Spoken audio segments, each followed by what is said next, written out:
Please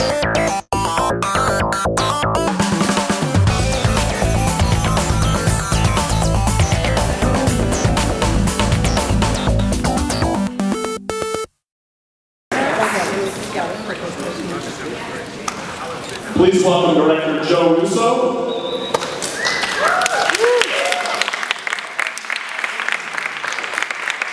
Emily Van Camp.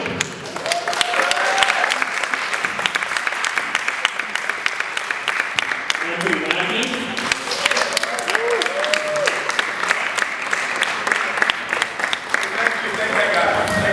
Scarlett Johansson.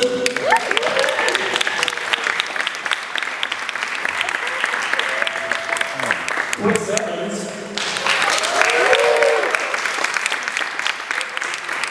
Sam Jackson. Samuel Jackson. Toby Smulders.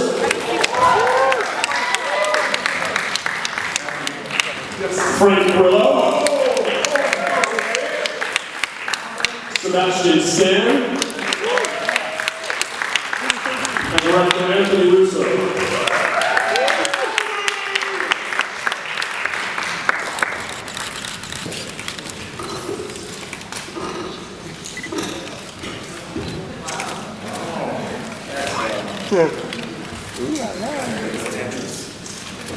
Let's get the first question right here. Right here.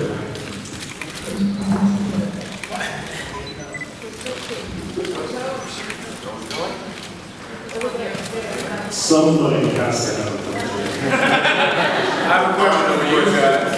How many of you guys saw the clip in the big room?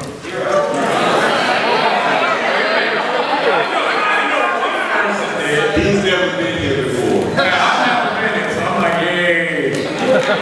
What do you think of? Kick ass? Done. Cut the check. Thank you guys for coming. She'd rather see kick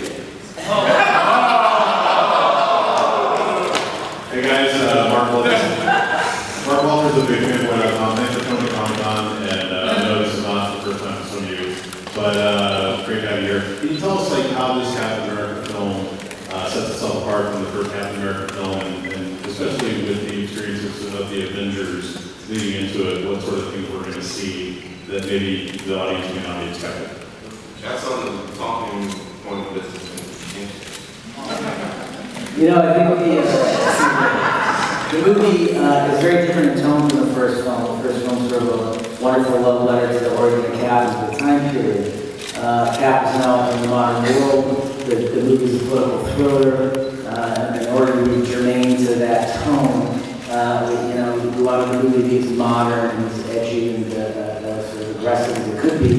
Because you can't have thrills in a thriller unless the characters have real stakes and real jeopardy. So, you know, Cap gets put through a lot in this film, and, you know, it's action, heavy, it's very intense movie. All the way over there on the left. Hi, I wanted to ask to Chris and to Scarlett about the involvement of Black Widow in this movie, because it seems that, especially for the character of Scarlett, and for Chris Evans, they are more separate, sometimes working for a team. And now you have to become a new team for this movie. So how is working as a team? Of course, there's a script, but you mean how do we enjoy working together? exactly. And if you can tell a little bit about the relationship Between the two characters? Exactly. Well, when we find these two characters, I mean, we've really been working together. It's in real time since it's been 2 years, and we're both agents of S.H.I.E.L.D. You know, Chris pointed out earlier, which I never really thought about, but that is, we have, you know, we're fighting on the ground, you know, it's not like we have these superpowers that we use and you know, fly around and, you know, so we have a similar kind of, we have shorthand between us, we fight in a similar style, you know, and it's very much a working relationship. I think, you know, those series, unfortunately, they, you know, kind of find themselves in a situation where their working relationship is you know, becomes a more kind of intimate friendship. I think they have some unexpected similarities between them.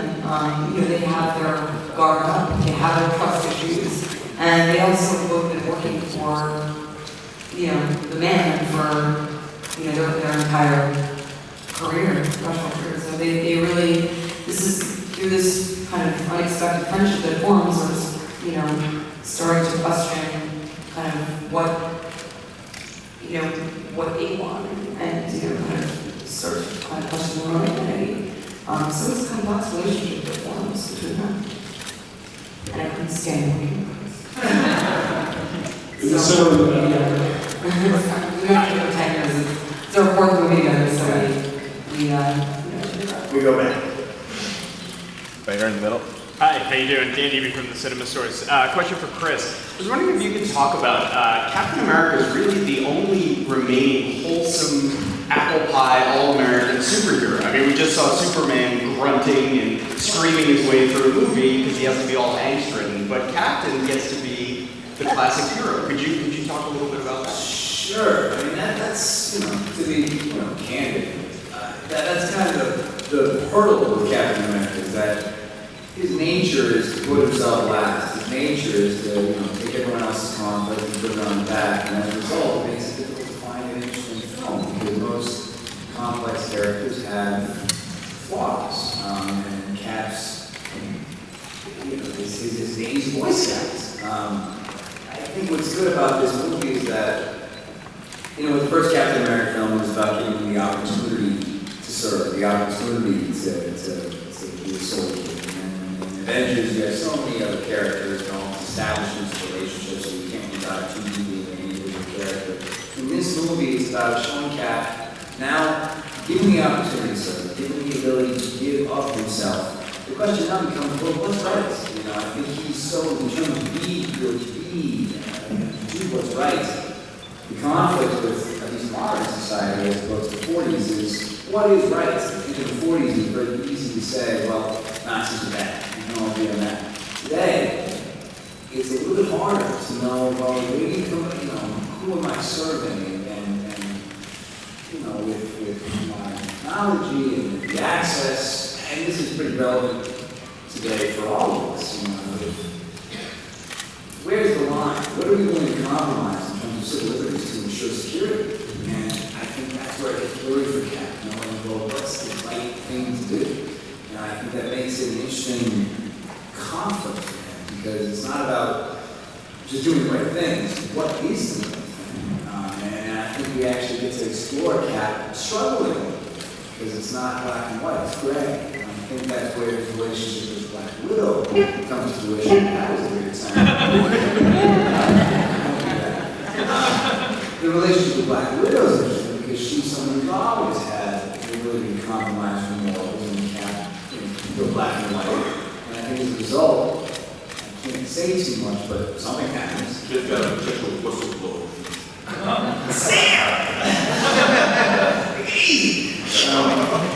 Something happens, and as a result, these two people from different worlds need to rely on one another, and as a result, you have two people who, on the surface, may seem very different, find a lot of common ground, and learn quite a bit from one another. That came up pretty well. Oh, thank you. Chris, you mentioned relevant technology, kind of goes along with one of my questions here. In the first movie, the only reference you understood was flying monkeys. In the sequel, has Captain America become relevant to today's trend and up to what's going on? Sure. I think you get a little tired of every joke is like, what's the internet?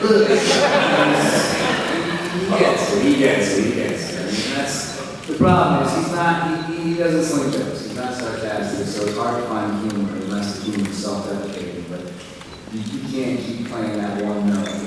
I don't get it. What's going on in his mind? So it's. I think we're past. He's up to speed. He's up in his work. He has a cell phone.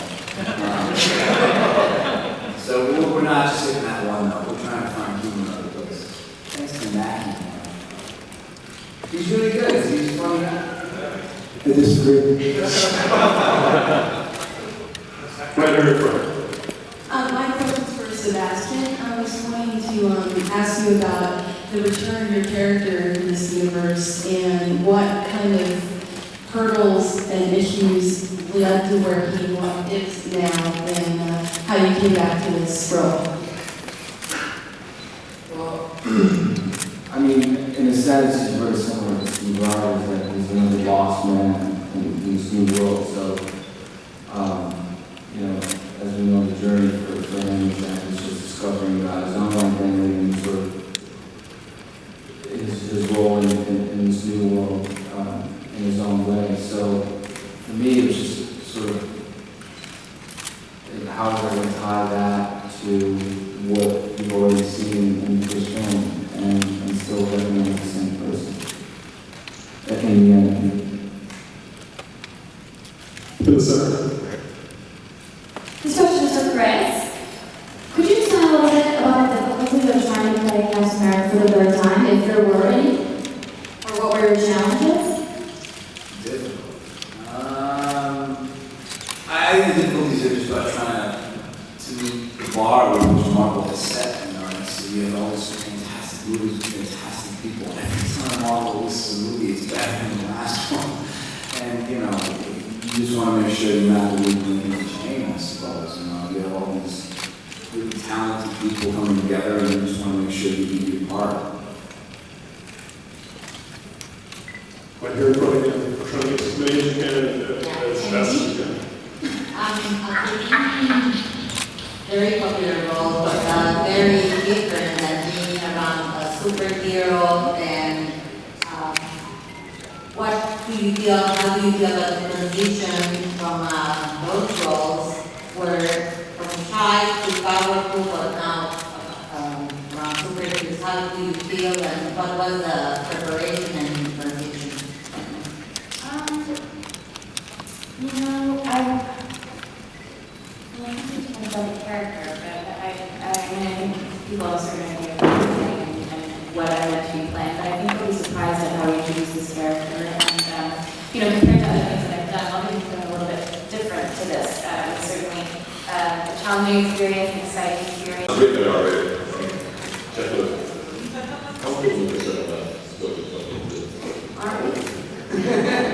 Are you asking like what part of the development, like how much we're involved in the chapter and developing the characters in this film? Is that the question?